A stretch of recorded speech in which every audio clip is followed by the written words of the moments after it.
أعوذ بالله من الشيطان الرجيم بسم الله الرحمن الرحيم الحمد لله والصلاة والسلام على رسول الله وعلى آله وصحبه ومن والاه وبعد. السلام عليكم ورحمة الله. First of all, sorry for the delay today for a few reasons, but inshallah our class will start at 11:30 every Wednesday inshallah. Today's lecture is first I'm going to go through the course as an introduction to the course. I will also mention the class rules, inshallah, and the benefits that expected from this class, and a few tips how each and every one of you, inshallah, maximize those benefits to bring them into your life. So again, I'm going to mention the class rules, this course, and also give introduction about the book that we study, the material that we study.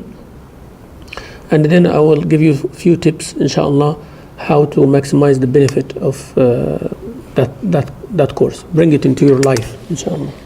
We'll also expect from each and every one of students in this class to have a role in the course, inshallah.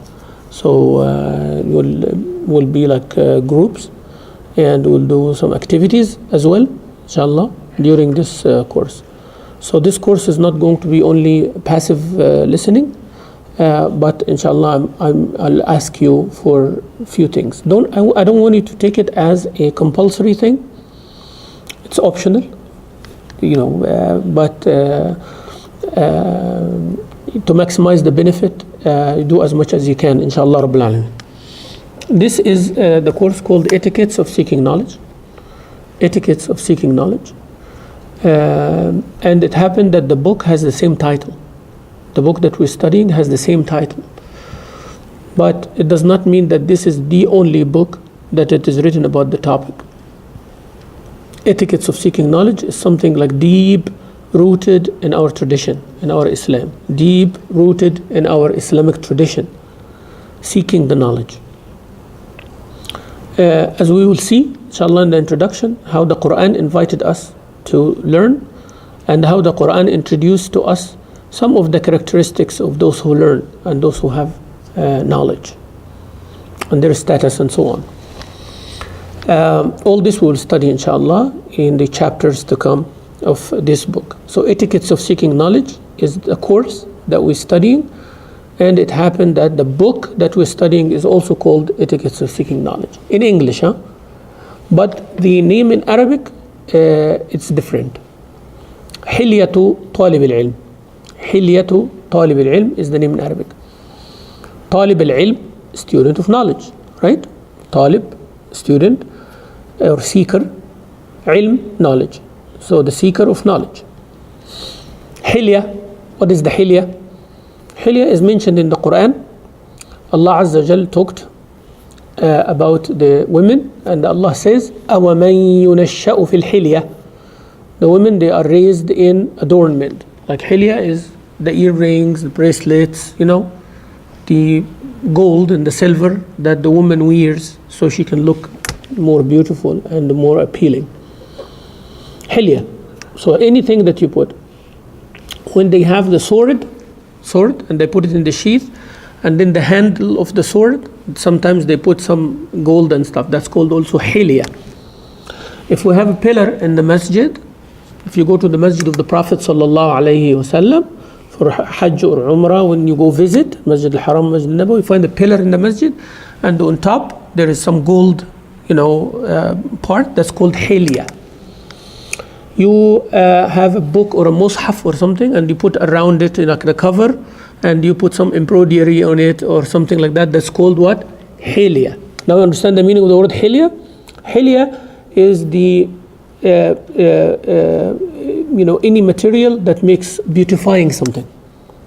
So anything that beautifies a person, clothing, a place, it's called Hilya. So when you say the Hilya of Talibul Ilm, so seeker of knowledge is going to seek knowledge, but they need some Hilya to make them a better student of knowledge. Now understand what does that mean?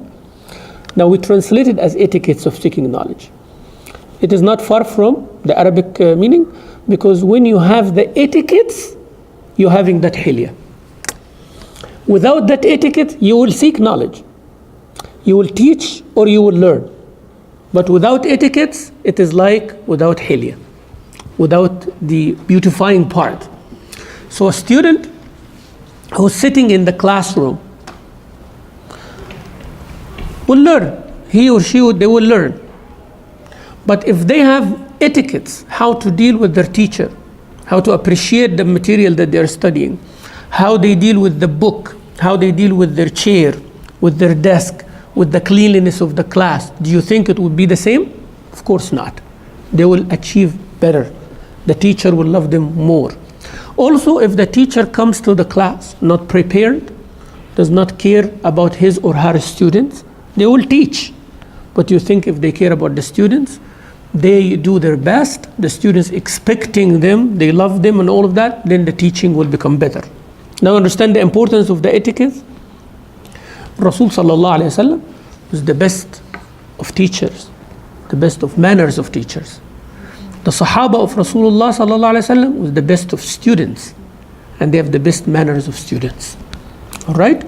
So this is the meaning of the title that we're studying, the etiquettes of seeking knowledge. This class, inshallah, will have few rules. One, it is a course kind of format, so we'll have it in 12 classes, inshallah Rabbil Alameen, 12 classes exactly, other than today's class. Today's class is introduction, but next Wednesday will be class number 1. Okay, so we'll have 12 of those classes, inshallah Rabbil Alameen. Before each class, so inshallah I'm going to forward it to the sister who is the coordinator, and like on Monday we'll receive, inshallah, hopefully all of you will receive the points that covering the previous class and the points that we are going to discuss in the coming class. Why I'm saying that? Because I don't want the book to be your only resource. I don't want the book to be your only resource. The book is your guiding material, okay? But the points that we do, some of the points will be the standard based on which you do things, and some of the points suggest you do certain things, okay?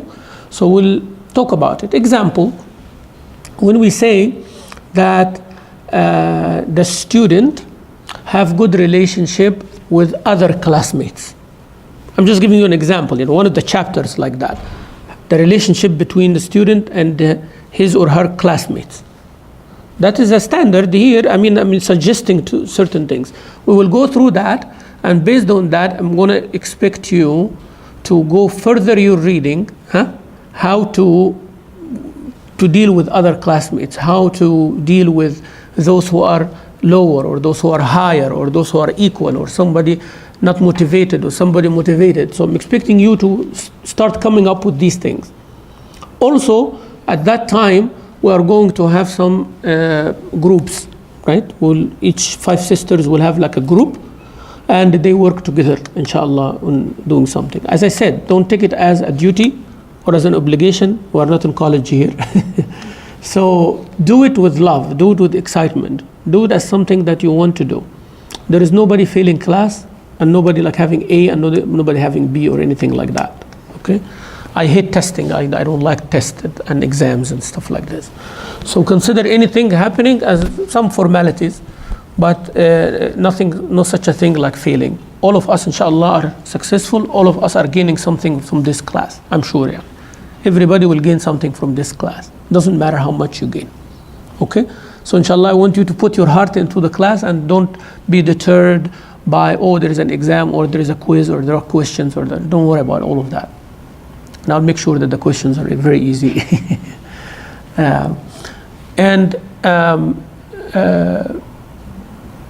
Whenever at the end of the course, I'm going to give you open book exam. So I'm not going to give you like an exam that you have to. So open book exam, and I promise you, everybody's going to pass that one. All right? So this is how I do things. What I care about is that you attend and participate. That's more important to me than any exam or any grade or any mark you do. Is that clear, inshallah? Yeah. So the whole idea is not passing exam or having a certificate or anything. That's not the idea of this class. The idea of this class, we are starting, we are in a turning point in our life. We want to be seekers of knowledge, not somebody who just attend lectures. There's a big difference, huh?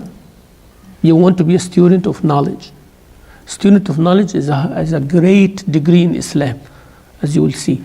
And someone whose life is dedicated to study the deen of Allah. That's not a simple task, right? So you want to be furthering your knowledge in Islam to go on a higher degree. So every time you attend a lecture, you'll know how to choose whom to listen to, what to look for when you are, those are the benefits of the class. What to look for when you are looking in Houston or in YouTube or in anything. What are you looking for? Okay, what is my strong point? My strong point is the tafsir. Then focus on that one, right? Then we come and where should I start? Should I start with the science of Quran or I should start with tafsir? Or the meaning of the ayahs. Okay, if I start with the meaning of the ayahs, where should I start? Starting the knowing the wordings or start listening in English? All of this I want you to get. Not exam or this or that. This is the least to worry about. What we want to worry about is from now on, I don't want to be a commoner, like a lay person. Oh, a sheikh giving khatira, that's it. Or a sheikh giving a lecture, oh, it was a nice lecture. Or there is a khutbah Jum'ah, I came to do khutbah Jum'ah and it was a good one. No. If you attend every Jum'ah in the year, or attend half of the year, those are about 25 Jum'ahs you attend. You understand what that means? If you attend 25 Jum'ahs times 20 minutes, you can make the math. You have to make them count. So you have to be looking for something. And when you are looking for something, you are going to go through the khutbah schedule and see which khatib is doing what, right? And which masjid. And then you are going to audit the khutbahs in Masjid al-Salam. Huh? You know who is giving what. And I benefit from that. No, I don't benefit from this person. It's not because he's bad or anything, but that's not what I'm looking for. Okay, I want these 20 minutes to increase my knowledge, to give me something. I don't want that repetition. Now I understand the difference between a student of knowledge and just a common community member. There is Riyadh al-Salihin every Sunday.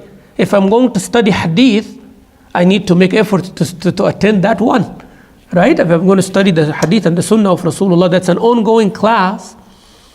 We explained about 140 hadith or something. So this is like, I've been going for like 2 years. Okay, so when we finish this 1,000+ hadith, how much would I have? So that's what I need to be looking for.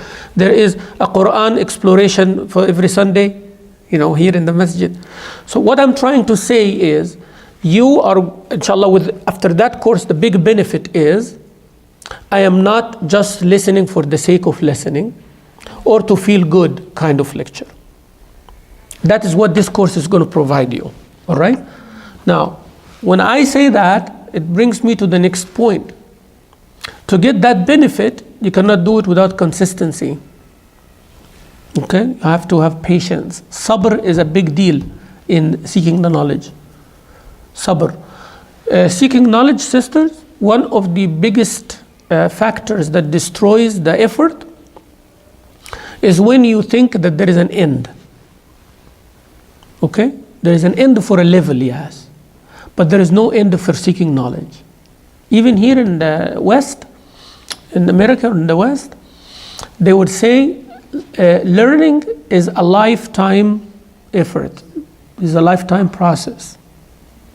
It is not an end. So when a person finishes elementary school, they look forward to when I'm going to finish middle. When they finish middle school, I can't wait until I finish high school. I finish high school, I can't wait until I graduate from college. Why? Why you can't wait until, so I get a job. Then they get a job and they stay depressed for the rest of their life. Yeah? Because knowledge here was for them like something that needs to end. Something needs to end. And because it needs to end, once it is ended, they're not ready for what comes after it. But if knowledge is a lifetime effort, then every time I finish something, it's a stage in my life. But I never stop learning. That's why Finland, for example, Finland, it was like number 100 something in education in the world. Now it is number 1. Number 1 educational system in the world. Go search it. And that's what I am asking you. Every time we learn something, go search it and read about it. Why Finland is number 1 in education? Then there is Japan, then Sweden, and all of this. But Finland have a very, they made a complete shift from how people look at education. That solved all the problem. And that's why this course, I wanted to change your concept, your perception of what Islamic knowledge means. Right? So this is the course here.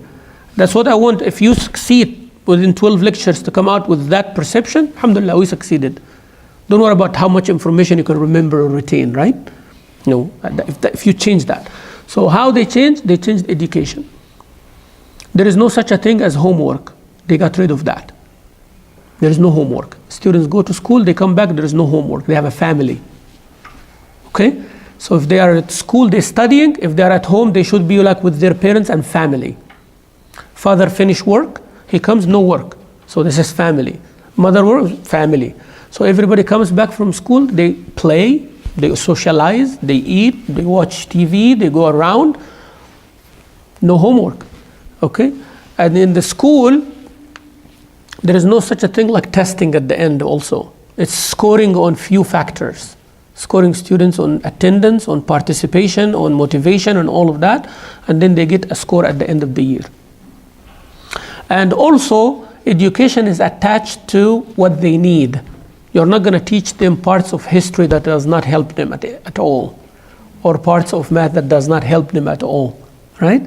So only what they can see in their real life. And everything is attached together.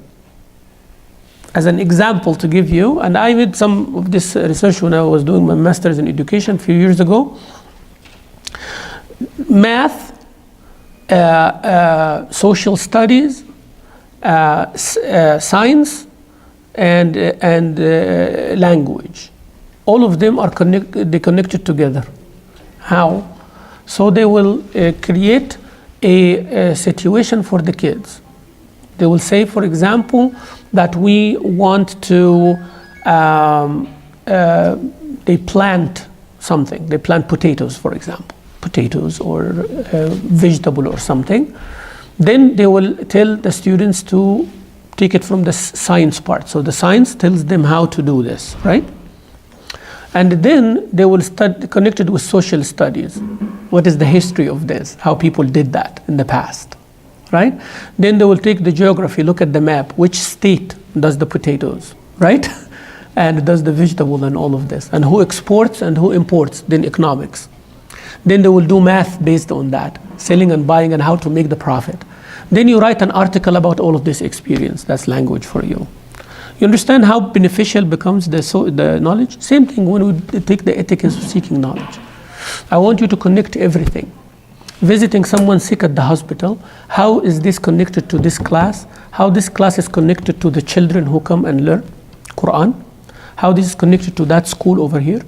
And connected to the Sunday school, how it is connected to visiting someone sick at the hospital, again, as I'm saying, helping someone, the zakah, the sadaqah, volunteering in the masjid, being in the council, how it's connected to the imam, how it's connected to this, like changing the carpet and all of that, how it's connected to the etiquettes of the bathroom and the masjid and the parking lot, and how it's connected with raising our children and all of that. That's what Rasulullah ﷺ taught his Sahaba, you know. Nobody is just coming to learn and okay, I have a certificate, I put it in the wall and end of story. It does not work like that.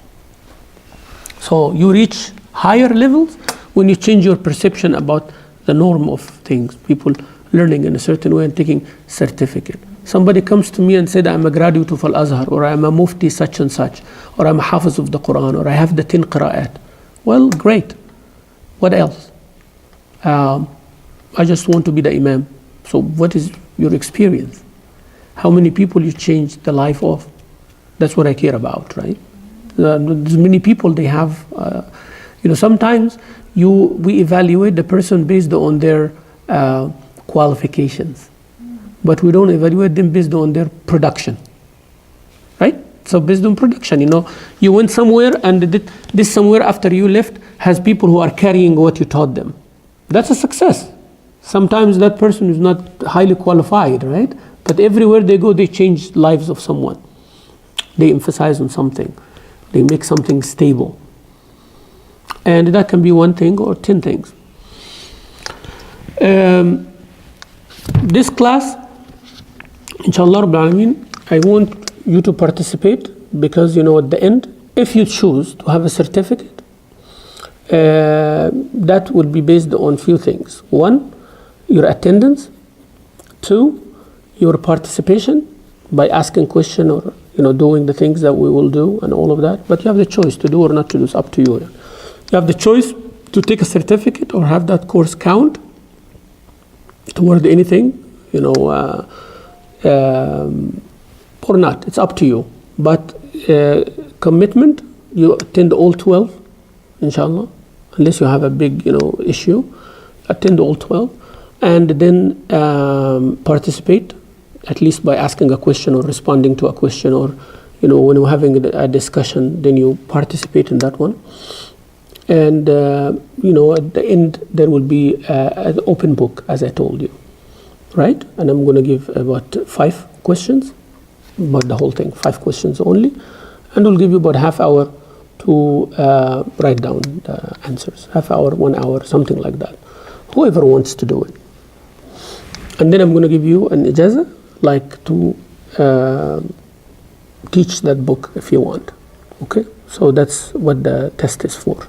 That I say that this sister studied this book with me, and I am giving permission that she can teach that class to others. Because this is the whole idea, right? That knowledge to be passed to someone else does not stop at you.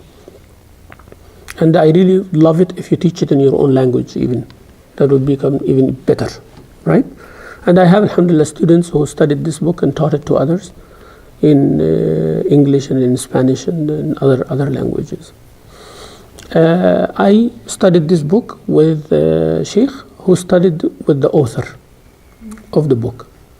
All right? So I studied this book, who studied with the author. But he also studied with the student of the author. And he studied with the author, studied with the student of the author. So we have that, inshallah, we'll write that in your certificate at the end. And it is part of our religion. As I said, seeking of the knowledge has etiquette. So you studied from who, and that person studied from who, and that person studied from who. That gives you strength. A good student of knowledge is not someone who just hears things here and there, and I heard or I think. We're going to change that too, right? Whenever somebody asks you a question, or you are talking about an issue of Islam, you don't just say, I heard it like that. Or, Sheikh, I heard that this opinion is like that. Nope. You cannot talk like that anymore. All right? And if somebody talks like that, you have to teach them not to. And say, I thought that's... No. That's not what a student of knowledge does. Okay? Either you know, or you don't know, or you're not sure. Yes? It's either you know, you say, I know, and here are the 1, 2, 3, 4. Or I don't know, Allahu Alam. And then you should go and know, and learn and study. Or you are not sure, I'll go make sure. Very simple.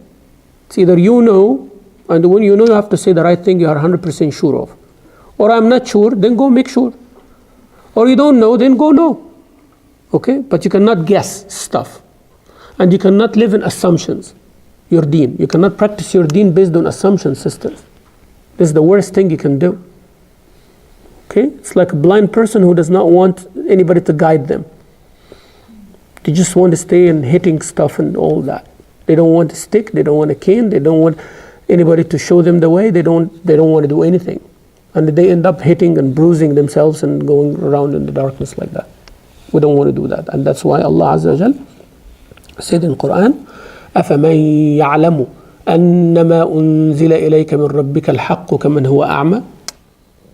You think the one who knows through knowledge what is revealed to you, O Muhammad, is the truth. Like someone blind, so Allah Azza wa Jal make the resemblance between the person who does not want to know that what is revealed to Rasulullah is the truth through knowledge, like somebody blind. So I just did not say that example from my own. It is in the Quran. See? So it is very important. What else I wanted to mention? Okay. Now. The verse that you just recited, the surah and the ayah number, please. Surah Al-Ra'd. I don't know the ayah number, but it is Surah Al-Ra'd. أفمن يعلم أنما أنزل إليك من ربك الحق كمن هو أعمى إنما تذكر أولو الألباب. Does the one who knows that what is revealed to you from your Lord is the truth, like the example of someone who is blind? Bring me the Mus'haf, I can show, inshallah. And this is in Surah Al-Ra'd. Ra'd means thunder. Surah Al-Ra'd means thunder. La ilaha illallah. Now, and the verse number is 19. Verse number 19.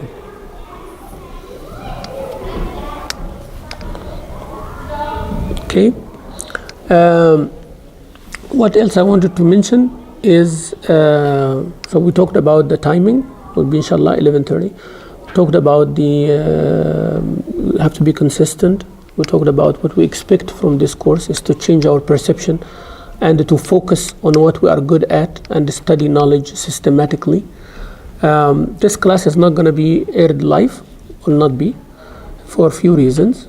One, because it's a course format. So those who are watching online will be just passively watching. We don't want that. Also, we want the more dedication, that making effort, because one of the etiquettes is to have effort to seek the knowledge. The easier knowledge comes to you, the lesser it would be beneficial, and that's tried and over hundreds of years. It's not like something new. There's a barakah, believe it or not. There's a barakah in struggling to seek the knowledge. There is a barakah, and I will prove it to you through the Quran and the Sunnah. That I'm not saying that create for yourself hardship. I'm not saying that. But if there is something that you cannot achieve without hardship, don't be deterred. Don't look for an easy path. If something you need and it only comes through some struggle, go through the struggle. Okay? If something easy comes, alhamdulillah. I'm not saying it, bad. You have to abandon the easy one and go for the hard. I'm not saying that. But I'm saying if you know that there is a quality of knowledge you cannot get except through hardship, there is a blessing in it. And I'll prove it to you, as I said, from Quran and Sunnah when it comes in. Story of Sayyidina Musa is a great proof for that one. Okay? Allah could have taught him. Allah could have made the man close to him, but he has to make the effort, right? And Allah had to put him through the hardship so he can appreciate the knowledge. Okay? Knowledge before, when it was hard to get, it was cherished. It was followed, it was cherished. There was lots of scholars. Now when the knowledge is abundance, there is few scholars. You see? So when it is in abundance, click of a mouse, like they said, it's not even click of a mouse, it's touch of a finger now. So you can do this and you can have all the results and hadith and everything. But how many people really appreciate? Few. Okay? So the easier it becomes available, the lesser it is practiced. We as humans like that. We like things that we struggle to get, it becomes appreciated. That's why they said easy come, easy go. When you give your children money, they never appreciate the money. We are raised in strong, hard, then we appreciate the money and the value of the money. Right? So same thing for the knowledge. And unlike any other thing, when you take from it, it decreases. Knowledge, when you take from it, is increases. So if you keep the knowledge without sharing it, it will decrease. Okay? So I'm just telling you, you have to share. The more you share, the more you know. Because it becomes very fresh in your head. Okay, that's why you wonder, this Sheikh is like quoting hadith left and right, because he said it hundreds of times. It keeps coming up, same thing. Then of course, it's not magic, but years and years of repeating a certain reservoir, coming from a certain reservoir. So it keeps flowing. So if that sheikh is asked many questions, he's having the base of 1,000 hadith, right? Then when somebody asks a new question, he goes and look and he gets 2-3 more hadith, and it keeps increasing like that. But if nobody asking questions and I'm not learning, then it will shrink, because those hadith are not used. So we'll do that inshallah Rabbil Alameen. I also want you to know that we will have Q&A session at the end, about half-hour Q&A. All right. I want you to be in that Q&A very engaged, inshallah. You can write, because the points, you will have the points before we come, so you can read the chapter that we are going to do. Okay, you can read it, and then try to explore more on it. So when you read the point, I want your mind to start working that what might be the questions, what might be the challenges, and come up with those, inshallah. We discuss them here. Writing is very important in this class. Writing, take your own notes, whether you do it in the class or you do it after you listen to it again. Also, this class, I taught it a few times. Every time students tell me that, and this is feedback, and I know it is very true, that you will not understand it from the first time. You have to listen to it more than one time.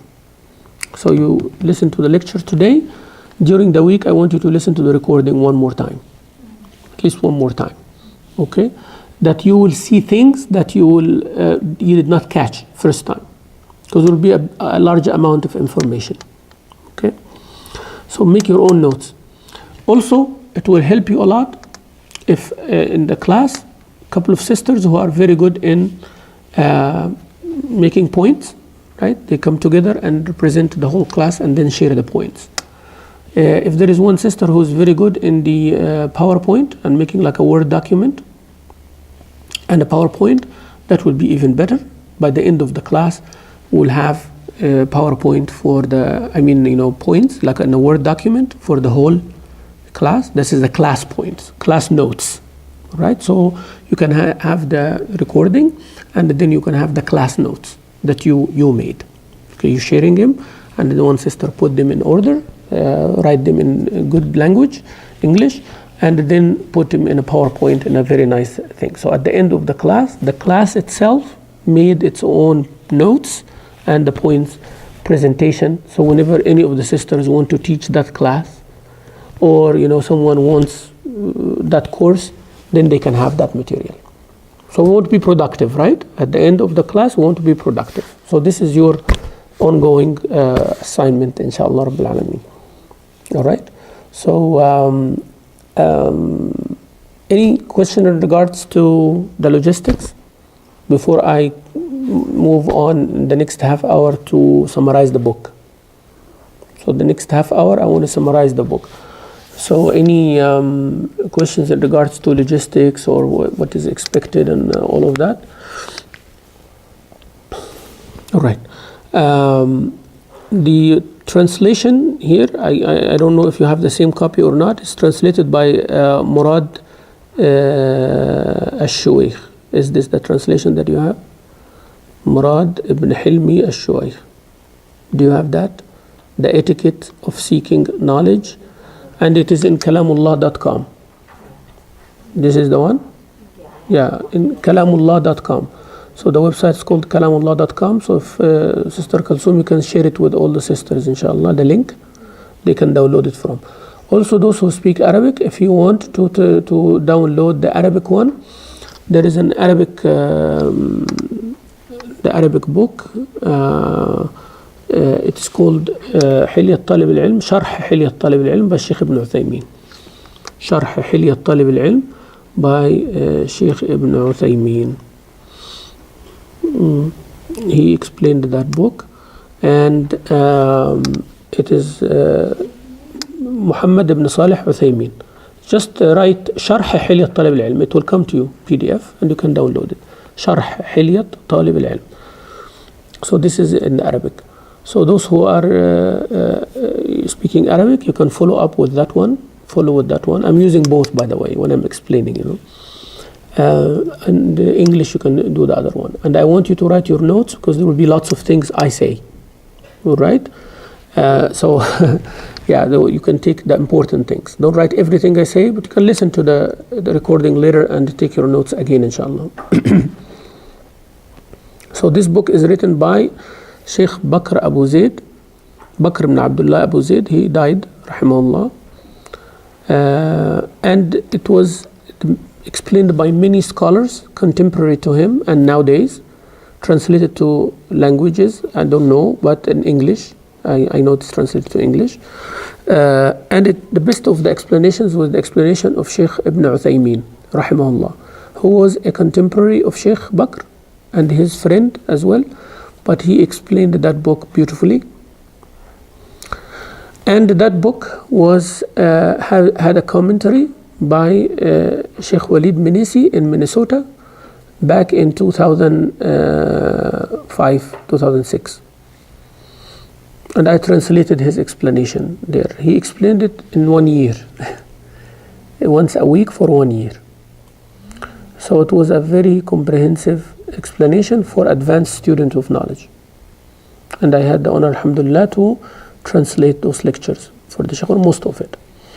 And the Sheikh certified me in that book to teach it and all of that. Then I explained that book in 40 sessions in Roots and Sprouts a few years ago, but the recording was scattered everywhere, so didn't have any way to collect it before the Facebook Live and all of this kind of good stuff.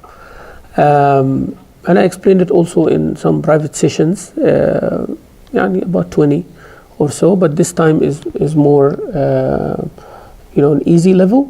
It's not so much in depth, so I'm going to avoid too many things that might confuse you, and we'll do it for the beginner student of knowledge. All right? So you have the author of the book, Sheikh Bakr Abu Zaid. The explanation is Sheikh Ibn Uthaymeen. I'm going to quote him like at times, all right? And then I'm going to quote some of the notes of my Sheikh as well, and then I'll do mine. So I will refer, whenever there is something, I'll tell you my Sheikh said this, or Sheikh Ibn Uthaymeen said this, or, if I don't say, that means it's my explanation. You will notice in the Arabic book that the Arabic language itself, it's very classic, because the Sheikh was known for that. Sheikh Bakr Abu Zaid is known for that. So the Arab student himself or herself will need a dictionary to seriously. You will know that when you read the text. He was a very eloquent person, highly eloquent, and he will use like wordings that if you don't know the Quran, for example, you will not be able to understand what he's talking about. So the translation, sometimes you will find it hard as well. So the one who translated it tried to find bigger words like the one. So inshallah we'll go through this easily. And those who read the English will not taste the Arabic, but I'll try to bring you some taste of it. Right? That's good. The Arabic term, how it is used, and what he meant, and what is behind it, and all of that. Some excitement will be there, inshallah.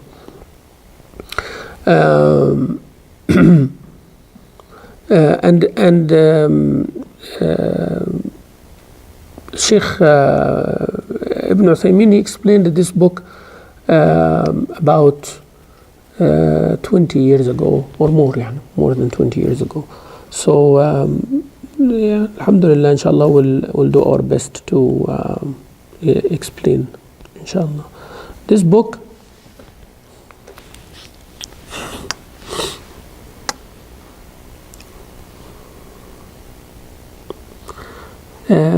he divided it to 7 chapters. The author divided it to 7 chapters. I'm not going through who is the author and all of that. I'll leave this up to you, to save time, inshallah. Right? But Sheikh Bakr Abu Zaid was a great scholar. Sheikh Ibn Uthaymeen was a great scholar. They were the grand scholars of fatwas in Saudi Arabia. Both are from there. And they have lots of work that they give this ummah. So I will let you, inshallah, explore this to save time, for going through the author and who is he and all of that. So he make an introduction, and then the author said why he did the book, which will start from next time, inshallah. Because knowing the reason for the book and the background of the book is one of the etiquettes that student had to know about the material that you're studying. So if somebody goes to a book without reading its introduction, means they are not student of knowledge. They're reading for leisure, or something like that. Even when you are consulting an encyclopedia, you have to read the introduction. Read the introduction before you search in it, so you will know what to look for, how to look, how to explore, and all of that. If you have a dictionary, you have to go and read the key of the dictionary, how they explain the word, what does that abbreviation mean, and all of that. Otherwise, you will be lost every single time you go back. It's not going to help you. So he made an introduction, why he wrote this book and what is expected from you in that book. We'll start from that next time, inshallah. And then he has 7 chapters in this book. The first chapter is the etiquette of the student of knowledge in him or herself. The etiquette of the student of knowledge in him or herself. So this is very important. And he divided those to a few points. We'll come each one by one.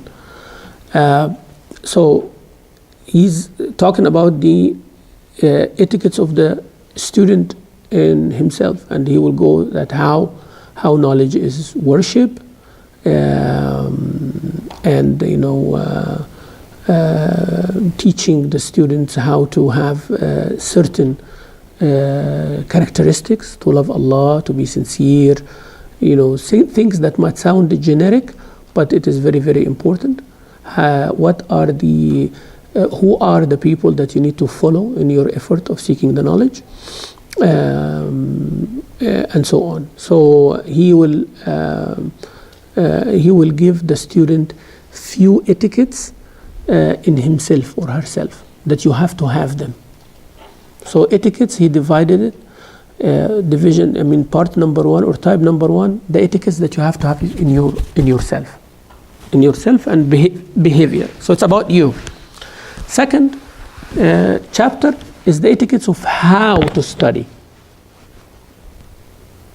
How to study, like how to listen to the Sheikh, how to ask the question, how to do these things, how to organize yourself.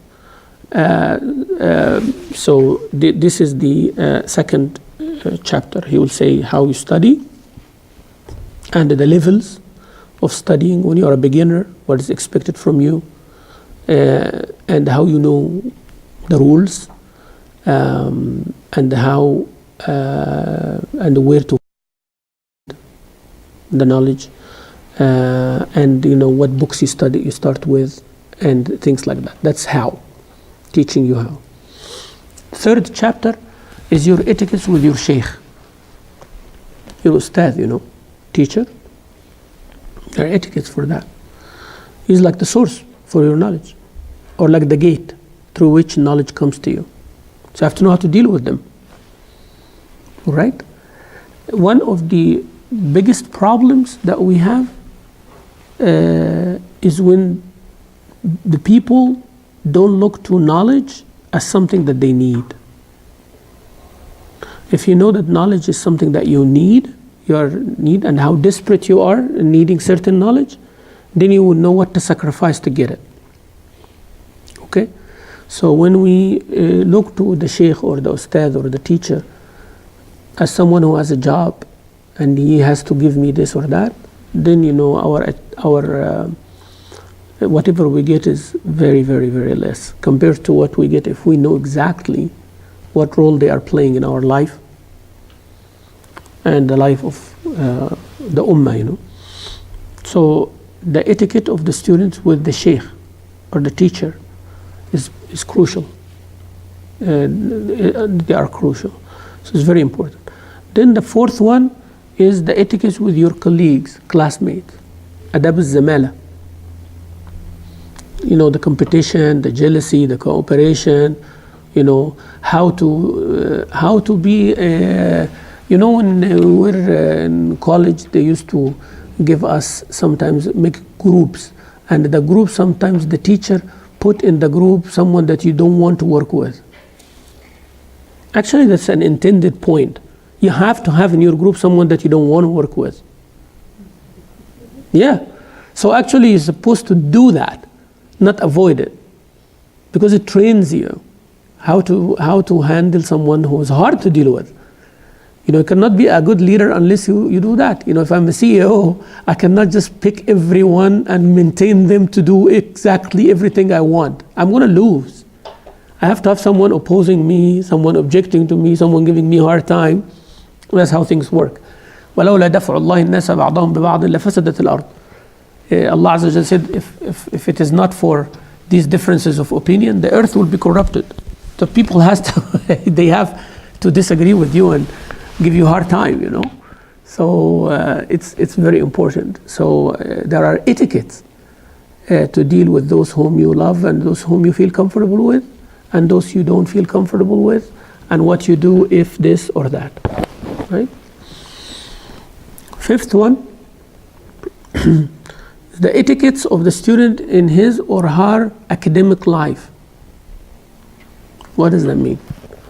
That means you're a professional, and everyone professional, they have their life around this profession of theirs. Okay? So you find a doctor, for example. You find that health is a highlight in their life. Right? They're a doctor.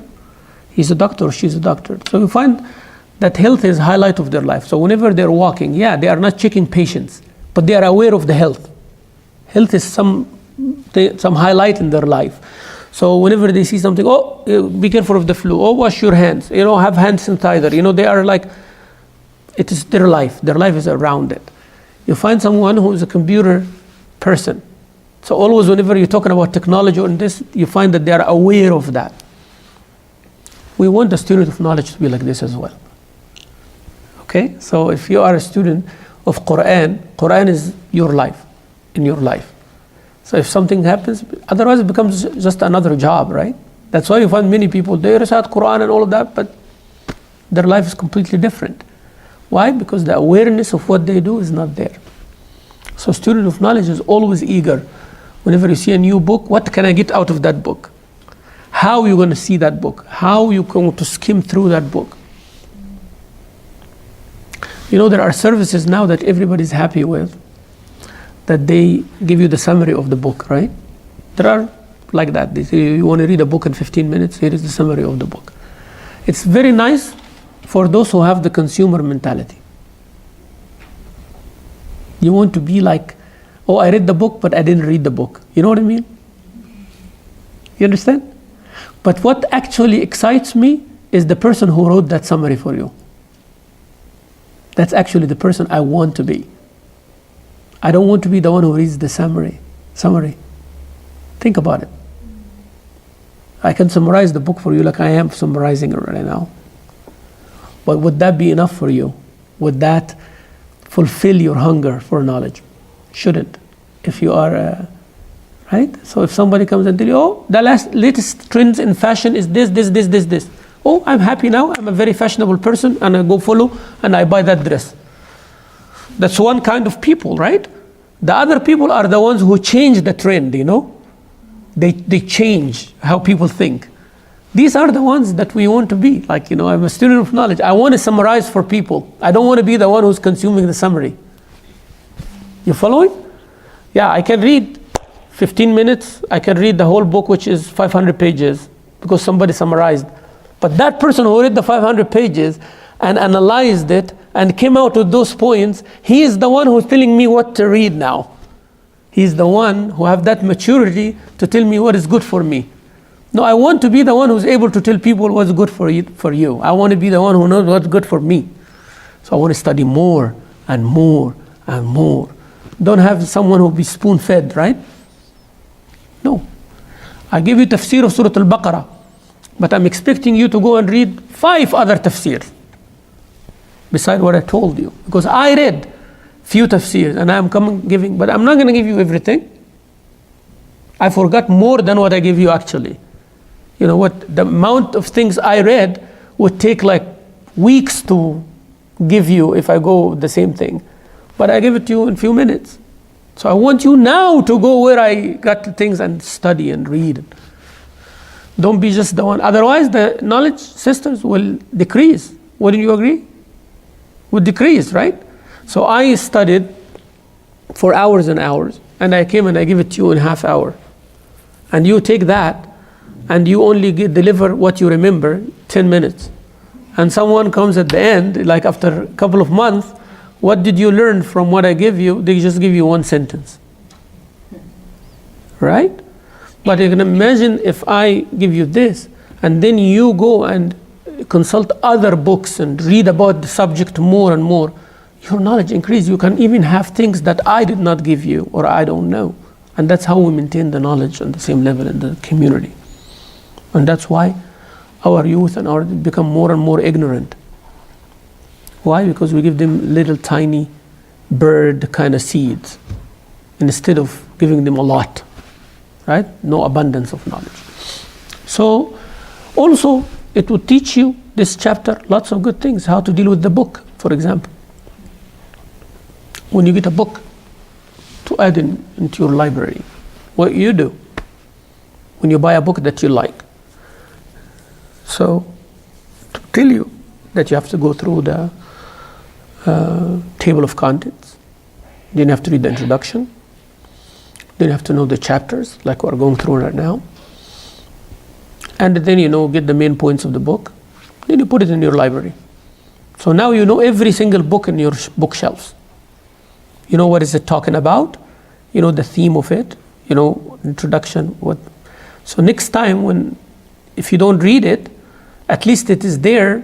Whenever a need comes, you know that point is in that book. And at all times, they used to make a card for the book, right? That's the main thing. So whenever you want to look, you look. And now you can make that digital. You can know the points of the book. Then the 6th chapter is telling us now how to bring all of this to work. التحلي بالعمل. Adorn yourself with practicing what you learned. Adorn yourself with practicing what you learned. So if it teaches us that when you see a shortcoming of your sheikh, you try to cover it, try to help fix it, try to be patient with it. So you have to practice that. And if it tells you that if one of your classmates did something that you disagree with, how to handle it, then you should practice that. If it tells you that this knowledge comes with discussion and all that, then you have to learn that. You have to discuss. As I said, having groups, very important, right? So you discuss that book. The chapter that you study, you discuss it. And you come up with ideas. But amal is what يعني هتف العلم بالعمل. So if the ilm, it is like one person, and amal is like another person. If we imagine it like that, يعني. If we imagine knowledge like a person, and practice is another person, right? So the ilm needs the amal, so it calls upon it. So it said, please come help me. If it responds, then success. If it doesn't respond, ilm will go somewhere else. You get the picture? So you have the knowledge, what you're learning now is like an entity. And acting upon it is another entity. That entity is keep calling the other one. Please come, I want you here in my life. So if it comes, then it has a meaning. Your knowledge, what you learn has a meaning. If it does not come, then that knowledge will go to somewhere else where someone appreciates it. Make sense? It's always the case, right? So either you act upon what you know, or it will leave you. It will leave you. So make sure of that. That's why I was telling you, you can be impressed by someone who keep quoting ayat and hadith and all of that. Two things. They keep saying it and they are acting upon it. It becomes easy. If you have a hadith talking about truthfulness, and you are a person of truthfulness all your life, then it's easy to remember all the hadith about sidq. Don't you agree? Because this is a characteristic of yours. If somebody loves sports, they come to the Sheikh, I want your hadith about sports. They will remember them all the time because it is something that they act upon, they want it. That's why, many of the imams, they said, I will never mention a hadith unless I act upon it first. They act upon the hadith. And they would sing that about Imam Ahmad ibn Hanbal, that there is no hadith that he related except he practiced it. Because once you practice something, it sticks in your head. Right? So when we talked about how important it is to give sadaqah in secret. If you give sadaqah in secret 1, 2, 3 times, you will never forget that hadith. Right? You don't. You'll remember that hadith because you practiced it. A hadith about salah, you practice it, then it fixes you. How? I give you a hadith about how to have khushu' in the salah, like tuma'nina, right? Don't make fast ruku', fast sujood like a crow doing that. Once you know that hadith, it fixes you. Like every time you're going to speed in the salah, you remember what? That hadith. So you're acting upon it. You see the importance and the barakah of practicing knowledge? The more you practice of the knowledge, the more knowledge you will actually have. And the more knowledge you actually can quote, because it is part of your life. When you wake up in the morning, there's lots of things you act upon, hundreds of them, without even feeling it. And that's how you answer the questions and it comes to you. So, tahalli bil amal. And the 7th one, which is the last chapter, is warnings. He mentioned many things to be aware of and be careful when you are a student of knowledge. Like daydreaming, for example. Daydreaming. When somebody started getting rich, they start daydreaming when they are a millionaire. Well, it's okay to dream, but daydreaming, it took from you a couple hours every day. You could have worked and actually gained more money. Because if daydreaming, you actually counterproductive, right? So sometimes daydreaming, when you're a student of knowledge, you learn few hadith and everything, you become Sheikh al-Islam now, Some people have daydream, that I'm the Sheikh now and somebody asking me questions and all that. So these are things that a person has to be aware. Also knowing your own limits and knowing your own status, knowing where you are. It's very important. For example, someone jumps to conclusions or jumps to things before they give, the steps. They get to go to the steps. Also, how to deal with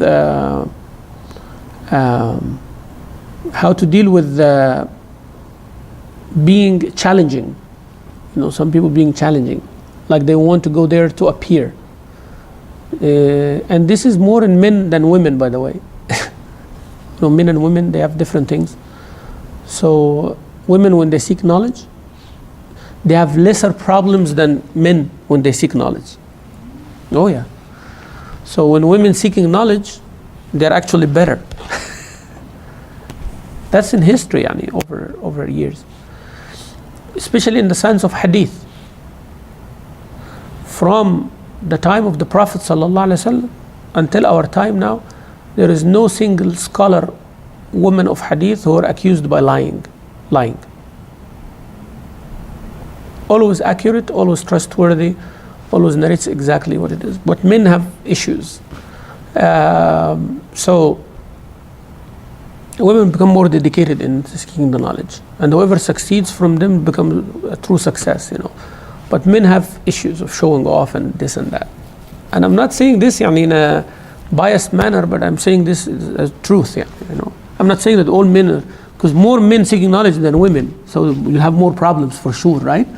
But what I'm trying to say in general, it's a good thing for you, inshallah. So you should pay attention to that. So men sometimes they're challenging. And they go read in the things to come to challenge the Sheikh. And by the way, all the Sheikh develop a sense of that. You know, when a rich person, he develops or she develops a sense that this person is coming asking for money. Develop a sense like that, you know, or this person just wants money, doesn't want this. They have like an antenna, a hidden antenna. They know exactly what is coming, you know. So same thing, people of knowledge have that sense as well.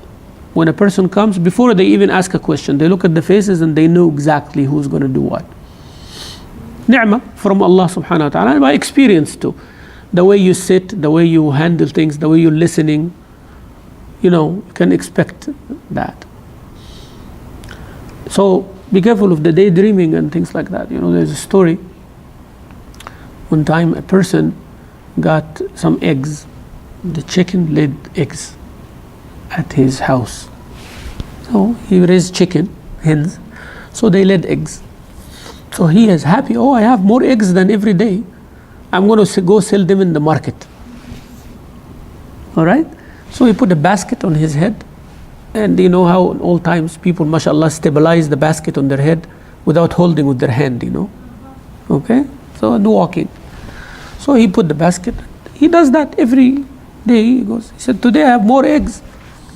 And started daydreaming. Huh? So he said, I'm going to sell the eggs and I'm going to buy a goat. And that goat is going to grow in less than a year and become pregnant and give me more goats. So I sell them and I buy a cow. Huh? And then the cow is going to give me a few calves. And I sell the calves. I milk the cow and I sell the calves. It will make more money. So I get my son married. And I become very happy and I will dance like this in his wedding. And he started dancing. So what happens? You know what happens, right? So all the eggs crushed. So his dream was there, but he actually destroyed his capital. So you can dream. There is difference between dreaming and planning. Okay? So you have a goal. You said, I want to be a knowledgeable person in the Quran. That's a good thing to aim for and dream about it, right? But how you dream about it? That I dream of the day that I am enjoying the Quran and understanding it and teaching it to others and all of that. But now what I can do to reach to that. All right? So that is how you have the brakes. You know, you hold the rein of the horse. Your dream is like a wild horse, right? But you are holding the rein. Don't forget, whenever the horse started running away, you hold yourself. So now I'm here. It's a very enjoyable dream, but now I'm here. How to reach there? Take next step and another step and another step, and I'm getting closer. All right? So this is very important, and that's basically the book. So some of the chapters will take more than one session from us. Some of the chapters will finish in one session, right? So we have 7 chapters. The first one actually will take from us a couple of sessions. So next session we'll read the introduction of the author and first chapter, and then the following one will finish the first chapter, and we'll go from there, inshallah Rabbil Alameen. So that's basically a summary about this book.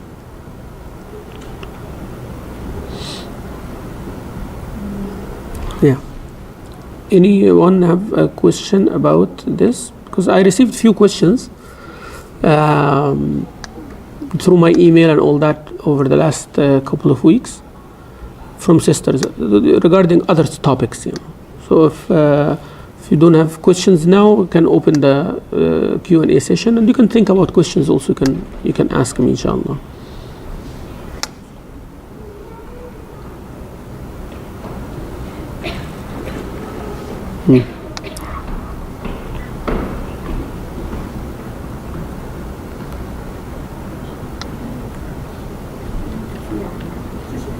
Yes. I have a question about, Sure. Okay, so the book is going to teach us how to seek knowledge. Will it also teach us how, because there's so much information on the internet about Islam, will it help us to identify what's the good knowledge? And I'll help with that, inshallah. I'll help with that, and I'll tell you exactly what to look for, especially on the web. You know, there are a few websites that can help you with different aspects. So if you are looking about the tafsir of an ayah, I will suggest few websites for you. And if there is about fiqh questions, I'll suggest few for you. We'll do that inshallah. But more important is how you decide which website does what, right? That's more important. And this is hard, but there are ways to look at it. There are ways to look at it, and to see who's the website, the website, who's behind the website, and the names of the scholars who are writing the things. Then you can identify easily what is written there, because you don't know. You just go put in Google and it comes out to you. It sounds impressive sometimes, but you don't know who behind it and who did what. So there are legitimate websites, like there are legitimate scholars. Not everybody standing on a minbar becomes a scholar. So we'll talk about those things inshallah. Yes, ma'am. So Sheikh, when we think about knowledge, it's just so vast that it becomes intimidating. And it can help us if you give us at some point what is the fard ain that we have to know. صح. And then the fard ain that we have to know, then there's the fard kifaya. This is where after I have made sure I acquire the basic knowledge that I need to know, Right. then I will go in and pick up Right. like that. That's a very good point. That in the seeking the knowledge, it becomes so vast that you become intimidated and overwhelmed, and most likely people run away and don't seek any knowledge. And that's what majority of the community they do. For many reasons, the knowledge is not presented nicely. It becomes like dunya is one thing and the deen is another. There are many reasons, but alhamdulillah, you are here now, so we don't want you to be overwhelmed and intimidated like that either, because that's one of the other issues. People come excited, then they drop later on because it becomes boring. So you're right, it's good to know what is must for you to learn, right? So the knowledge without which you cannot do what is required from you as a Muslim is fard ain. So the knowledge that you cannot worship Allah or you cannot do what is required from you is fard ain. But how to know what is fard ain on you, this is very important. So you have to pray every day, 5 times a day. Is it fard on you or not? Is fard ain? Salah is fard ain. So the knowledge of the basics of tahara, wudu, ghusl, salah, what voids the salah, sujood sahwu, all of these things fard ain on everybody to know. It's not like luxury of knowledge. Luxury of knowledge is not luxury of knowledge. For you, for example, you don't have to study ahkam al-imama, ahkam al-jum'ah. Jum'ah is not fard on you as a woman, right? So this is something extra. But salah, you have to know the ahkam of when salah enters, when salah exits.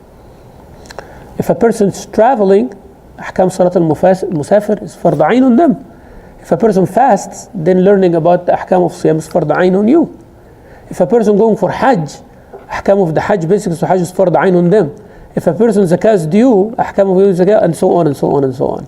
So some people, they just think that Islam or the knowledge of Islam is all not fard ain to learn, and I will ask a sheikh whenever I need. Well, most likely you're going to do more mistakes before you ask a sheikh. You will do more mistakes, trust me. But inshallah we will learn these things, that how to be focused is very important. You cannot learn everything. You can't, okay? So you have to learn what is due upon you and then go from there with the extra, inshallah. Okay. Out of topic. Do you want to have a little, right now, like have a little session about what is the beauty of knowledge, so that when you go into this, we can relate to what you're going to say? Well, in the beginning, we were going to talk about the knowledge. The etiquette of seeker of knowledge in himself or herself. You have to know about the importance of knowledge, its status and all of that. So that's in the next session.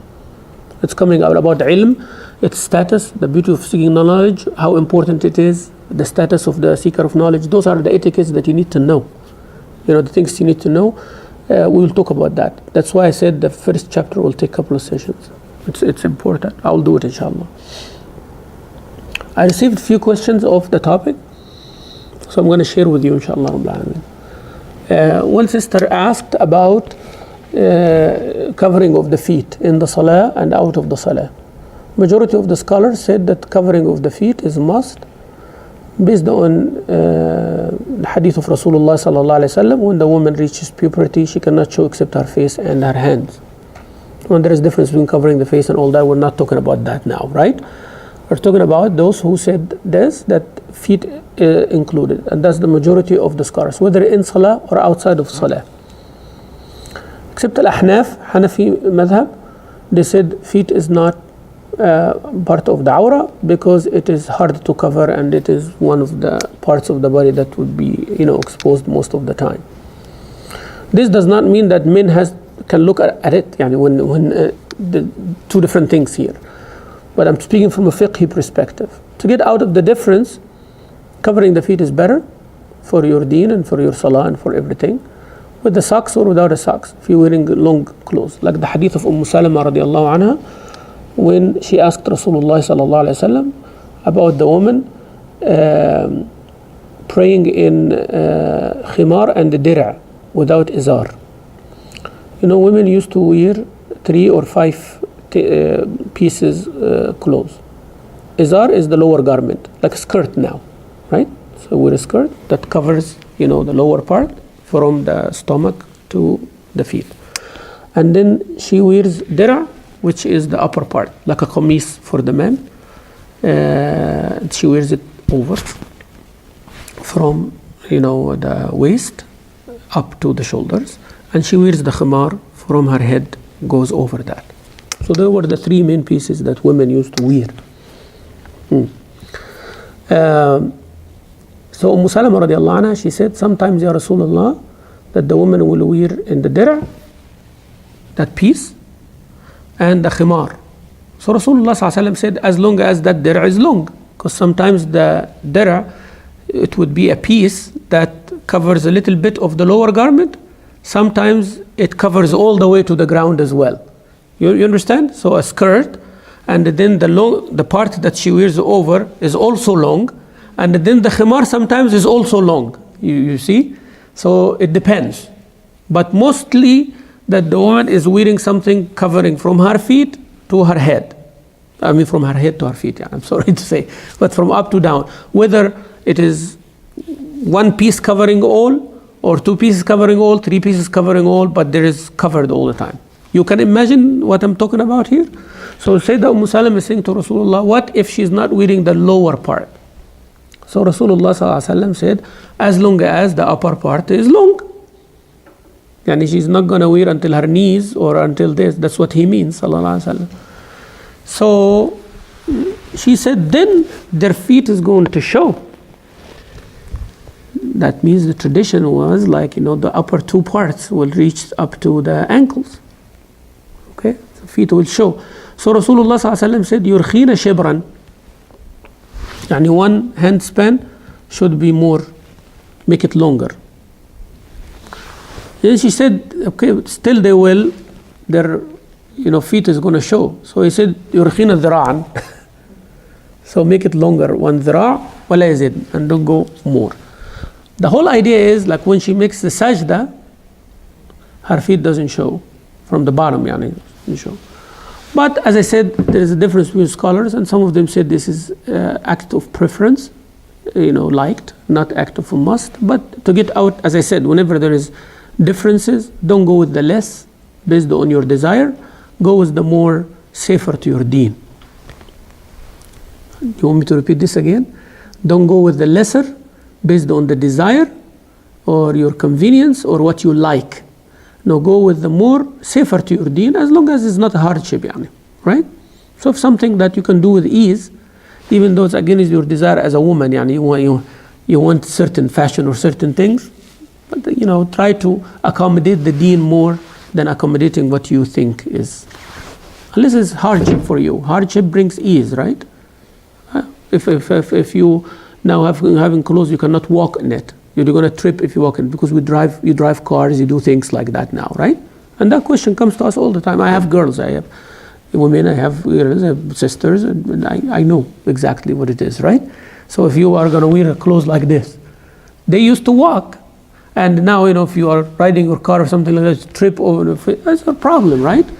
So the life we live is different.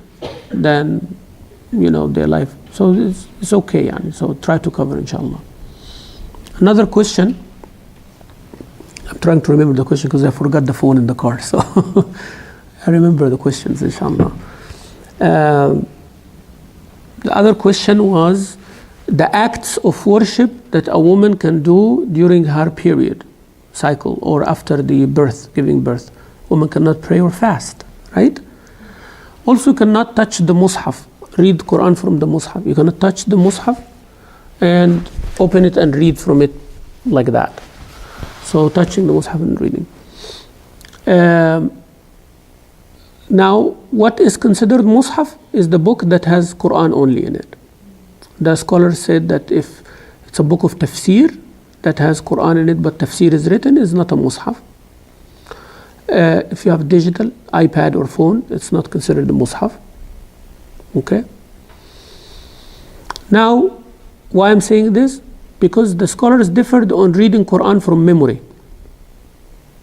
Because they had Quran either written in a mushaf or from memory, right? Or books of tafsir and all of that. And nobody would get a book of tafsir to, the old times they did not have the Quran and the tafsir written like this. They didn't have that. They would just write an ayah and then tafsir. So nobody will read it like that. So now we have a different issue. So can you read from memory? Yes, you can read from memory. That's the correct opinion. And if you're a teacher or you're a student, because sometimes that stays for a long time and you cannot prevent everybody from reciting it. So you can read Quran from your memory, or you can read from a digital device or something like that. So that's okay. Also, other forms of ibadah you do when you are in your period is dhikr. Subhanallah, alhamdulillah, la ilaha illallah, Allahu akbar, la hawla wa quwwata. Istighfar, astaghfirullah, salah on Rasulullah sallallahu alayhi wa sallam. Reading in the books of knowledge, right? Read tafsir, read hadith, study.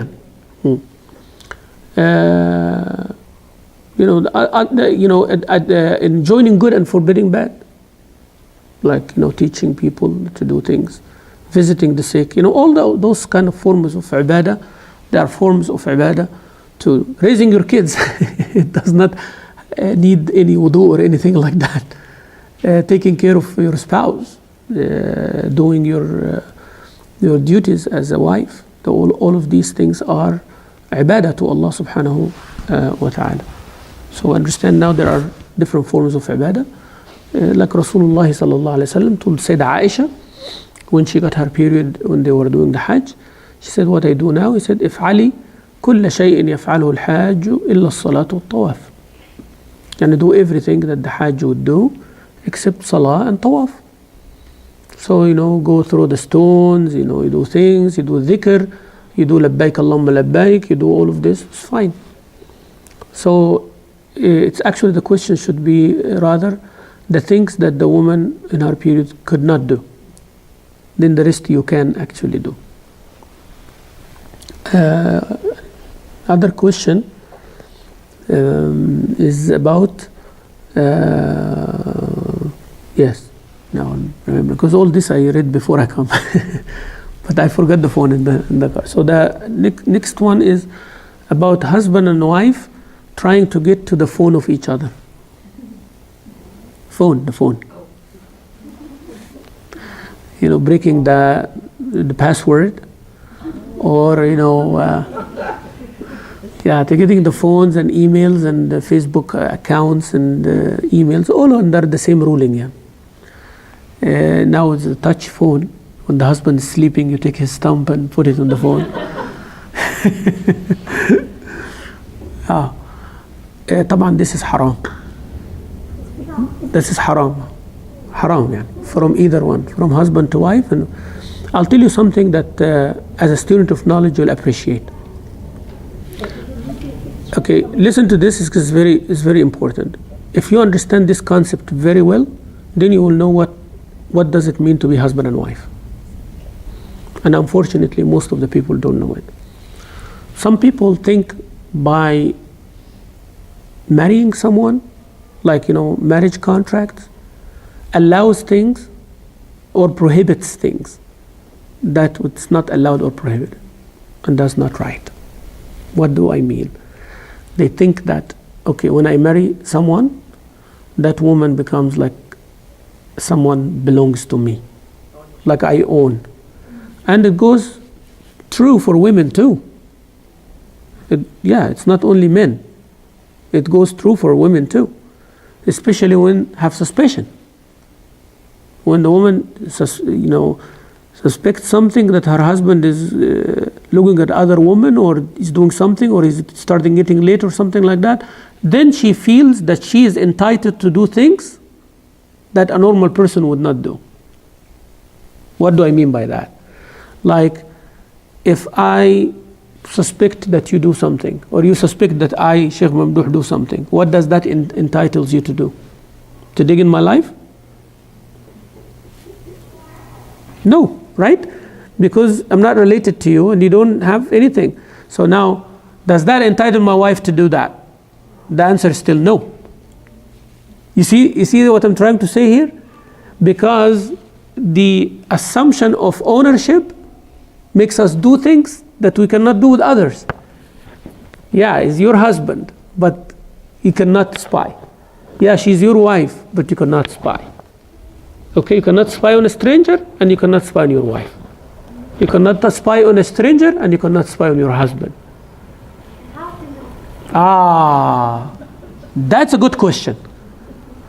Now, before I answer that, why do you want to know?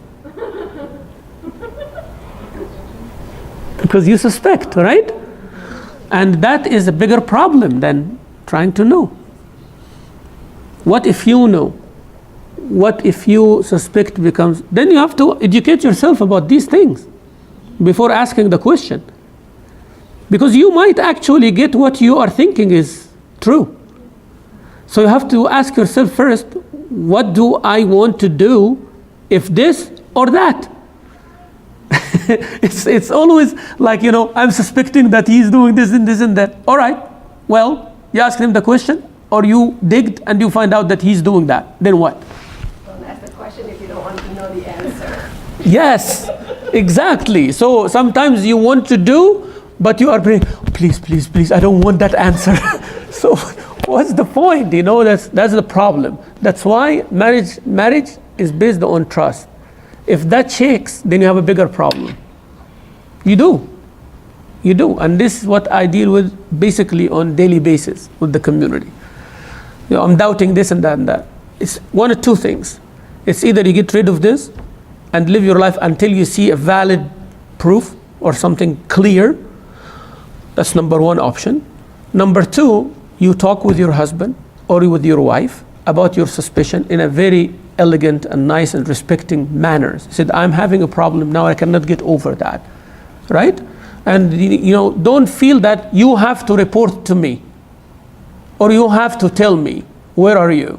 Otherwise we have a problem, and I'm talking both sides. I'm not talking about you only, right? I'm talking about both sides, because both are true, right? A husband, if the worst thing, if one of the spouse started doubting the other one. So it's either you get rid of the doubts as if they don't exist and act, otherwise you become miserable. If you find that's hard, and it can be hard at certain times, then you have to talk face to face, but not in a threatening manner, not with accusing manner, because this is the worst thing. When you want to know something and you make the person that feel threatened or feel that you are trying to control them, is the worst thing ever, because they will hide. And they will do their best to convince you otherwise, even if they are doing wrong, right? That's why they're saying that a man, if he feels cornered, he will start bringing flowers and being nice and all that just to cover up. So, saying I love you and bringing flowers is not a proof always that loyalty, It can be actually the other way around. Yeah, if anybody wants to hide, they will hide. And you don't want that, right? So it's either to get rid of the doubts or to talk about it in a very gentle and nice manner. But all above that, what are you going to do when you face your worst nightmare? That's the question, It's not about how to know. It's a why you want to know, and what if you know. What happens then? What happens then if if a man or a woman, one of them accused, so I'm talking both ways, right? If a man and a woman come full force on the other one and say, I'm doubting you doing this, and there is another person, you have an affair, blah, blah, blah, blah, blah, blah, all of that. All right? So now there's a storm here. One of two things will happen. Either you're right or you're not right. Yes? Have you thought about what you're going to do in either case? You already make the decision, right? You already threw the stuff. So now what if the person comes, none of what you think was right? How do you look like now? How he or she would trust you after this? Yeah, because every move they do, they know you're going to doubt them because you did it once. And there was no base of anything you said. And I'm talking to both husband and wife here. Then what are you going to do next? The other person actually does not feel safe with you. Because everything I do now or she does now is going to be interpreted like a doubt. So now every act I'm doing, I'm afraid now how my spouse would think. And they're accusing. So most likely what is going to happen is avoidance. But you've broken the trust. Yes, avoidance. Once you accuse someone, they will try to avoid you because they don't want to be accused over and over and over again. They will avoid you. So actually it's counterproductive type. That's one. The other one is, what if you find exactly what you're saying is true and more? Yeah. How are you going to do? Yeah, especially if you are dependent, if you have children, if you have a family, you have life, you get used to many things, you're older, what you going to do now? So it's a tough situation. I know exactly it's a tough situation, especially in the material world, especially when your family mostly not around you. Because we are all migrants, right? Especially when your family is not around you. You don't have a support system. When we were in our country, you have a support system around you. You have your aunties, your uncles, people, support you, give you some strength, things like that. So it's a tough situation, sisters, and it needs lots of work and lots of reading and lots of iman, lots of faith, right? To know. And as I always say, nobody forces anyone to live with someone. Regardless, you like them or you don't like them or whatever. The main thing is your relationship with Allah Azza wa Jal. If you find that this is affected, then you have to reconsider things. Yeah. But people come and go. People come and go. Keeping the family is the best thing and the dearest to Allah Azza wa Jal. Destroying the family is the worst thing, one of the worst things a person can go through, and the dearest thing to shaitan wal-'iyaz billah. And Rasulullah told us that. So you have to be willing, you have to go with yourself. How much are you willing to forgive? Really, seriously. How much are you as a spouse willing to forgive if your spouse does wrong? How much? How far can you go? You have to be ready in your head here. All right? And what is the red line? Like, what is the limit that I cannot pass? Otherwise, things will come at you, and with the least of things, you find people divorcing. Little tiny things, right? You find people divorcing and all that because they're not ready. They do not think about it. So you have to know what that marriage means to you, what this spouse means to me, how much I can take, how much I can forgive, how much I can work with, and the things that I cannot deal with. So this is a workshop by itself, right? It's a workshop by itself. But I'll just go extreme to show you what does it mean. It's mentioned in Surah An-Nur that if a husband accuses his wife with adultery, right? And he does not have witnesses, there is something called li'an. He have to do 5 times this and 5 times that. That's not the issue, by the way. Everybody's like talking about focusing on the hukm of fiqh, But I'm going before that. So now there is a husband who accuses his wife of cheating. That means he saw her cheating, right? But the Quran did not tell us what did he do until he came to that. He did not kill her. He did not hit her. He did not kill the other guy. He did not do any of that. You see and a man seeing his wife cheating on him, believe me, it is worse than a woman seeing her husband cheating on her. It is worse. Maybe you'll not understand that, but it's worse. From a human perspective, when a woman knows or sees her husband cheating with another woman, it burns her as a human, as a person. It destroys, it breaks her heart, it does everything. As a woman and as everything. But when a man sees that, it becomes a scar in all his future. Because this is his honor. Woman is under his protection. A woman feels that she's cheated, right? But he, as a man, as a human, as a Muslim, as everything, it's all his life collapsing in front of him. Because this is like my honor, it's like my jewel, it's like my private life, right?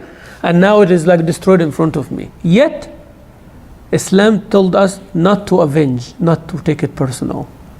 There is a way of Allah Azza wa Jalla.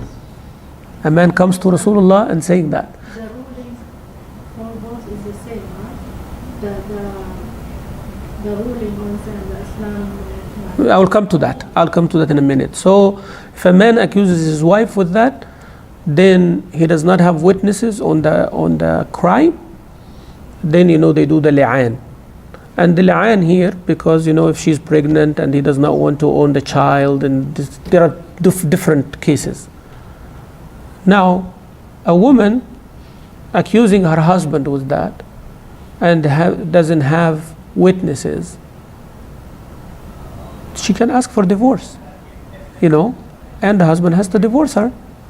She can ask for the divorce, but she will not go for li'an, because li'an basically for the child to go with this person or not. And now he's accusing, and the woman is the one who is pregnant, who's carrying that. And that's all, and the husband here does not want this woman to continue to be his wife. Now if the woman sees her husband cheating, right, then basically she can get divorced. And if he does not want to divorce her, the judge will divorce her. That's it, very simple. So, as I said in the beginning, rules might be different, but the result is the same. Nobody can force a man to live with a wife that he doesn't like, and nobody can force a woman that she lives with a man that she doesn't like. But there are ways to get out of that. Our problem in this material society is, what do I get? We forget one thing, that this life is not helping me as a Muslim, and I want out of it. How Islam tells me out is not the issue now. I just want to be out, right? But every husband wants out, and he doesn't want the wife to take anything. He wants to wipe her from the face of earth, and he does not want her to take anything. He wants to punish her, make sure she lives miserable, right? And the wife does the same in return. He is doing everything and did not do anything haram or anything like that, but she wants out, and she wants to take everything as well. So it's his mistake, and he wants to throw her out without anything, and it is her mistake, and she wants to get out with everything. So that is what we have. Forgetting that, why are we getting married and why we are getting divorced? Once we forget that, then all this mess you see around you, right? So if you cannot be a good Muslim through marriage, be a good Muslim through divorce. So you cannot be a good Muslim through marriage. It's preventing you from being a good Muslim. And if you are alone or you are with someone else, you become a better. All right. But you are responsible. I tell the husband and wife, you are responsible about that decision. You cannot make other people, hanger for your guilt. And people get scared, because everyone wants two things. Every husband and every wife want two things. Want to take everything and not to lose. Number one, don't want to appear guilty. It is the other person's mistake. Everybody wants those two. No third. They just want those two. I want as many things as I can and lose nothing, or the least I can lose. Which is fine as a human thinking, but when the Sharia of Allah comes, don't compromise. And number two, I cannot appear guilty. It is the other person's mistake. Oh, she's not a good wife, or he's not a good husband. He's the one who transgressed me, or she's the one who caused it. right? So always want to come out the other person is guilty. No, stand up as an adult, as a good man. I am the one. Like the woman came to Rasulullah, said, Ya Rasulullah, this husband of mine is a good man. Salah, zakah, siyam, perfect. He loves me, he does everything, but I need something he cannot give me. I'm not in any, passion with him and everything, and I'm afraid to do haram. See, it's mine now. She owns up to her. You see, that I respect. I respect that woman. Okay? So she come to him and said, Sallallahu Alaihi Wasallam, did he give you some mahar? Yes, he gave me a garden. Give him his garden back. And you divorce her. You divorce her? Alhamdulillah, everybody's brother, sister in Islam. Right? So she says it is my decision. It's my fault. He has nothing wrong. And I wish we stand up like that. We solve many problems. I'm not saying by divorce. I'm saying at least everyone knows their mistake. Oh, I am a very busy person. I admit I'm not giving my wife a right in this and that, but I'm expecting from her to be patient. And in return, I'm going to do extra stuff. She might agree, she might not agree. So I say that this is my shortcoming and my fault. Are you willing to take it? Yes, I'm willing to take it. Then Allah give you patience and I'm going to be nicer. Right? But I know what I'm responsible about. If she says no, then she's responsible also. But always we want each other to be responsible. I know it's a big subject, but it's very important, wallahi. It's very important. And I tell you, Allah Azza wa Jalla and His Rasul has to be number one. Your spouse is later. I am a spouse too, and I have spouse, right? But I'm just telling you, you cannot hang your faith on one person. You are with your spouse for Allah's sake, not for anything else, right? So you are doing everything for Allah's sake. Then you will get over many of your issues. Some people, they spend all their life sacrificing, and their spouses are consuming only. Vice versa is true, right? Sometimes it's always like that. A woman giving and giving and giving and giving until she dies. And the husband is only benefiting, consuming. She's serving, she's helping, she's loving, she's giving children and da. The list goes on. And that's majority of the good women. They are like that. And Allah give them Jannatul Na'im, Firdaus for this. Sometimes the man is the one who's working and providing and spending and raising children and paying for college and everything. And the wife, mashallah, going to the mall and the credit card and the phone and driving the last car and the model, everything. So it's just, sometimes it is half and half. Sometimes it is part of this and part of that. So appreciate what Allah give you. And alhamdulillah, and have sabr on what you don't have, Nobody gets the whole package. So some sisters come to me and some brothers come to me only with the list of the things they are missing. Right? And I say, okay, for everything you are missing, I want you to write 2 things that you are having. And you will see that your list of the things you're having is way more than the list of things you're missing. So start thanking Allah for the things you are having. Wallahi, you will find a lot that most of the women don't have. And most of the men don't have. I tell the men as well. Thank Allah Azza wa Jal. Like you are not in Syria right now. You are not like in Burma. You are not in a poor country somewhere, trying to get food for your family. And you are, alhamdulillah, you are a good job, you have this, you have that, and you have a wife, you have children, a wife who's driving and helping you with the children, all that. Thank Allah Azza wa Jal, So yes, you are missing something, but you have lots of other things. طيب, I have one more question, and then inshallah we'll finish for today.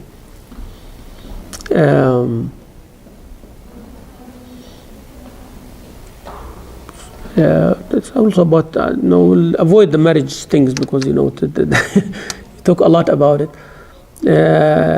One question was, what is the reward, if I remember right, of raising your spouse's child from another marriage? It's a great reward. Allah Azza wa Jalla called this for the man Rabiba. Rabab means the one you raise. So if a man marries a woman and that woman has a child from another marriage, boy or girl, and the wife has the custody or living with the child living with them. Raising that child is mustahab, not a must. It's preferable. If it is a yatim, like the father died, man married a widow, for example, then have a reward of raising a yatim, and that yatim has to be the son of your wife. That means it's double reward. All right? But is it a must on the husband? No. Why? See, that might sound a little bit harsh on sisters, but the hikmah of Allah Azza wa Jal is beyond our feelings. When a woman gets married, if her husband is alive, he's the one who has the right to custody of the child. Unless the child is dependent on her, breastfeeding and all of that. But if the child is able to be on their own, it is the right of the father when the woman is married. A woman come to Rasulullah sallallahu alaihi wasallam, said, I'm going to get married and my ex-husband wants the child.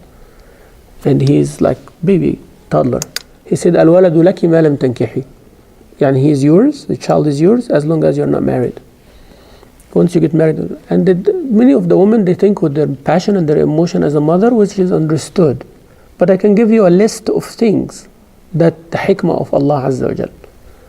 If the child goes on, the new husband would be a second priority for sure. There is no way around it. If the child is having some issue and your husband needs you, the child will come first. It's a child. And always will say, he's a child, he's a baby. Always will be the issue. Now, husband did not get married, for that reason, right? He married someone who has needs, he have things, and now there are two people that will clash all the time. The child cannot sleep without his mother, and then the husband want to be with his wife, and then the issues, right?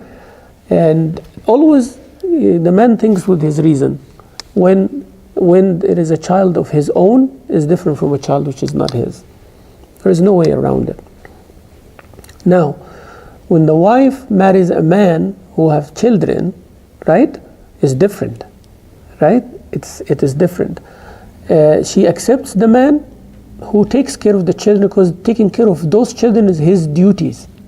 It's his duty to take care of his children. And his duty is to take care of his wife. So the wife has to agree to that you are accepting this package here, right?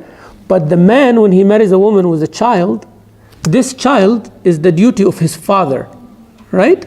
Is the duty of his father. And if he's the yatim, is the duty of the society, or the duty of whoever spend on him.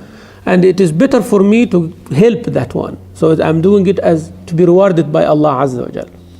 And the other one, by serving the children of her husband, she is helping her husband. So she agrees before. Nobody's forcing her, right? Once you accept, then it becomes a must on you. So it's a great reward, and only the generous people will do it. Good believers will do it, but it is not a duty. So we remember, it's not a duty on the man to raise the children of his wife from a previous marriage. And it is not a duty on the woman, again, to serve his children. He can give them a servant or give them something, but she is doing it for the sake of Allah subhanahu wa ta'ala and all of that. And it becomes very hard for her if she says, I'm not going to serve your kids, but he's marrying someone to help his kids, right? And the man, again, is the one responsible about raising his children, financially and all of that.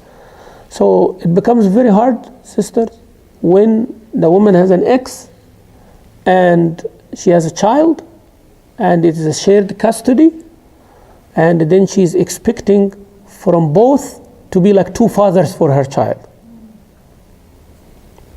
All right? It becomes an issue.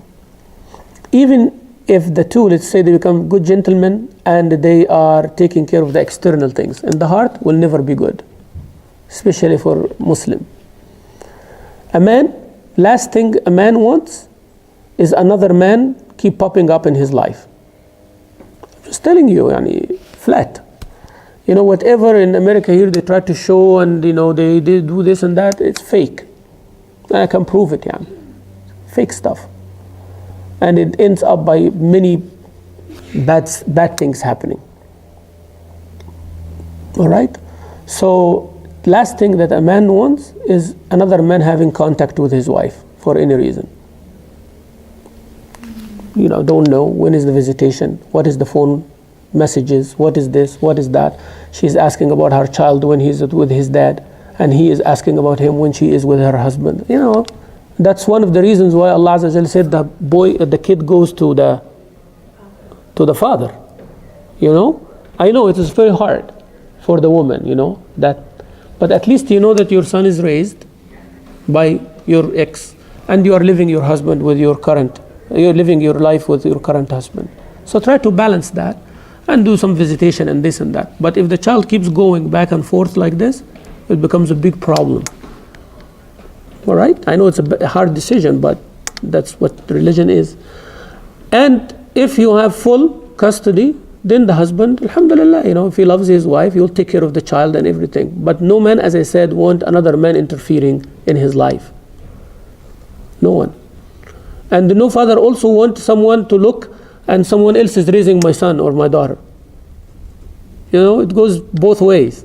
So that's why at the end of the day, you are the one who's stuck, the women, That's why we say, before asking for divorce and everything like that, you have to know what are you sacrificing and what are you doing. It's bigger than we think sometimes. So now, huh? Say it again.